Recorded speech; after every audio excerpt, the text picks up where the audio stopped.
Welcome back to Uncovered, where I give you a rapid-fire rundown of the latest titles added to Xbox Game Pass that I won't be covering in First 15. As a reminder, this isn't a ranking or review, I'm just telling you what's new. Up first, we've got Headbangers Rhythm Royale, which, if you couldn't guess, is a rhythm-based battle royale where 30 pigeons compete over 4 progressively harder rounds of a mix of music-based minigames. At the time I'm recording this, there are 23 possible minigames in total, and despite them all having a music or rhythm-based component to them, they do all seem pretty different. Now, if you've been here a while, you know that I'm really into rhythm-based games, so this is something that would be right up my alley, but I haven't jumped into it yet. And I worry about games like these because they very much hinge on having a large pool of concurrent players, and I don't know if this game will have that yet. It does obviously have online crossplay, but at the time I'm recording this, I believe there were only 300 reviews on Steam. I didn't check to see how many people reviewed it on Xbox, but that's a number I definitely want to see increase, especially for a battle royale where you're going into it with 30 players. So hopefully big YouTubers will jump into it and give it some exposure. Regardless, it's on Game Pass now, so you can go ahead and check it out. Next is Thirsty Suitors, which is a game I was really excited about because I played the demo and it's so refreshingly unique. I think I referred to it as a South Asian Scott Pilgrim because it does have this component of you fighting your exes, but in general it's a story-driven adventure game about your character returning home and trying to find herself and reconcile with her parents and of course like her past relationships. The way that they weave the story into very flashy, very cinematic turn-based combat and also skateboarding is something I don't think I've seen before, and I enjoyed every second of the demo I played, so I'm definitely going to be playing through the full game on my own time, not on the channel, now that it's come to Game Pass. Next, we've got Football Manager 2024. And like I said when I covered the addition of the Formula One manager last time, I don't play any of these sports management games. I'm not the person to tell you if they're good or not, but because they are annual releases, if you're a fan of them, you kind of know what you're going to be getting. In this outing, it does seem they added the Japanese leagues, so if that's something you're looking forward to, now you've got it. You can import your existing career from Football Manager 2023. They've refined their animations and the ball physics, updated the set piece creator, they've added 2 new game modes, and they overhaul the national talent pool. So it does seem like they've made quite a few additions for this release, and so far the reception has been good. So if you're into managing the old footy ball, or for us Americans, soccer, you can jump on in and have a go. Next is Dungeons 4, which is a franchise I don't think I've ever heard of before, but it's a real-time strategy game set in a fantasy world where you build and rule over a dungeon with your evil horde. So you actually get to be the baddies this time, and you protect your dungeon against raids from humans and elves in the overworld, while also sending your own people out to the overworld to take it over and spread your evil glory. Now, since I haven't played the first 3 games, I again can't give you that much feedback into what may or may not be new here, other than the fact that they've added dwarves that will compete for space in the dungeons. The dungeons are up to 4 times bigger than they were before. You, as the leader of your horde, will have new powers and abilities, and you can play it with up to 2-player co-op. Now, you know I love a good RTS, so I may jump into this just to see what it's like, but so far reception's been positive, so if you've been looking for a new one to sink your teeth into, and you like the evil fantasy element, this might be for you.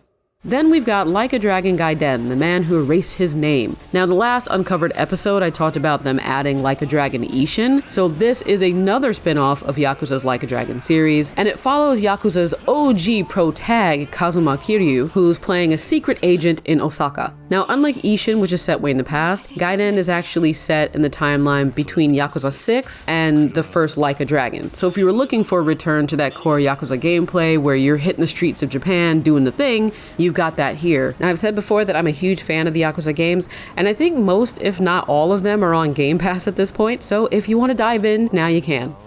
Next up is Wild Hearts, which is another Game Pass edition available through EA Play. Now, this was developed by Omega Force, who did the Dynasty Warriors franchise, and it's a monster hunting game set in medieval Japan with a twist where you use ancient technology that lets you build interesting gadgets and shape the environment around you, rather than you just, using strength or magic. Now, I really like the Monster Hunter games, and I was very happy to see them cross the pond, so, any new take on that formula is welcome here, but the reception of this game has been mixed, mainly because there were a lot of performance issues. People didn't complain about the gameplay itself. The core game is a lot of fun. They love the progression, they love the environments, they love the monsters and the combat, but the game was so poorly optimized it seemed to overshadow any of that. And those criticisms have only gotten worse now that rumors have spread that EA is ending future support for the game. Now, I'm not able to confirm that, but it is something to keep in mind that there is a possibility that there won't be new content forthcoming, and that if you are one of the people who encounters these severe performance issues, there may not be a fix for that. Luckily, if you have Game Pass, you won't be paying for the game regardless, so you can still jump in and give it a try. Next is Spirity, which is a cute little Japanese life sim where you restore a village to its former glory by helping the lost spirits. Now, one thing I noticed about this is it reminded me a lot of Spirited Away, not in the art style, obviously, because, you know, Studio Ghibli, that's a totally different thing, but in the feel and tone of the game. You will be managing the bathhouse where you get to serve these spirits. I think that's the most obvious Spirited Away influenced aspect to the game, but that overall charm can be felt throughout the game. So expect all the things that you love if you play things like Stardew Valley, where you're going to have mini games, you're going to have a house that you can upgrade and customize, etc., etc. You know what these games are like, and in this case, like I said, I think it's just the unique tone of it and the focus on helping spirits that will set it apart. Next, we have Coral Island version 1. So the game is finally out of its early access alpha, beta, kappa, delta rho stage. Now, I absolutely love this game. And of course, I'm not going to be covering it on First 15 because I covered it already back when it was added to Game Pass during early access. And I fell in love with it. You know, there are so many of these life on an island farming sims. So it's very difficult for any of them to stand out to me. And Coral Island did. There was just something about it that felt very lived in. So I love the game in its earlier state and I put a lot of hours into it, and the only reason I stopped playing was because it was only on PC at the time, and you know me, I don't like sitting up playing with a keyboard and mouse, which is why whenever I'm playing on my PC, it's very important to me to have controller support because that helps bridge that gap of discomfort, but it didn't have decent controller support. Though, as much as I love the game, I did have a lot of issues with the game's economy and with the way time is managed and the way the progression works. The game felt very unbalanced to me, and that was kind of across the board, whether it was the rate of the drops you'd get when you're mining or the length of time it takes for certain machines to output whatever it is you need compared to how many resources you had to put into it. Even with basic things like how long it took you to chop trees, to upgrade tools, there was just so much. So what I'd be paying most attention to at this point going into the full game is how much of that's been addressed. Next is Persona 5 Tactica, and I'm going to admit up front, I don't think I've played any of the Persona games. So I can't give you any personal insight into Persona 5 Tactica. I could just tell you what it is, which is basically a tactical RPG where you play as a party of 3 on a grid in turn-based encounters. And this is a spin-off of the Persona games set in the Persona universe. So you're playing this iteration of the Phantom of Thieves, where you end up in a medieval European-inspired realm that's under tyrannical rule, and you join in the revolution. Now, hopefully I explained that well, because for some reason I decided that Uncovered should be unscripted. So that's why I sound a little less put together than I do in something like Toast Bites. Now, I do want to mention that when I cover these games, they're already on Game Pass. So that's kind of the point, is I can say, hey, this is what's already been added, so you can go in and play now. This is the exception. This is actually releasing on November 17th. And I don't know if I'm going to be posting this before or after that.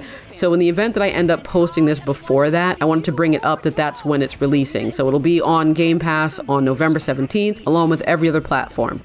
Finally, we've got Robo Quest, which is a roguelite first-person shooter where you're a human surviving in a world overrun by evil robots with the help of a guardian robot. Now, you can play this alone, or you can play it 2-player co-op through crossplay, and you build your base camp. It has a lot of randomized levels, several customizable classes, and it has persistent upgrades for each run. Now, if you're familiar with roguelites, you kind of know what you'll be getting into with this, though of course it being a first-person shooter kind of tweaks that formula a bit. And there I do want to speak to the overwhelmingly positive reception to this game, specifically about its polish and how much they've put into fine-tuning the gunplay and the movement. So you can check this out now on Game Pass, and if by chance you are someone who watches this series that doesn't actually have Game Pass, you can play the demo on Steam because the progress from the demo would actually transfer over if you decide to buy the full game. But this series is not for you Steam folks, okay? This is for you Xbox folks. So if you got Game Pass and this looks fun to you, you can give it a shot. Now I'll post a link to every game in the box so you can learn more about them. Let me know if you've been looking forward to anything here, or if you've already been playing one of these games and have something to say about it in the comments that others may want to know. Thanks for watching, and I'll see you back here soon with more First 15.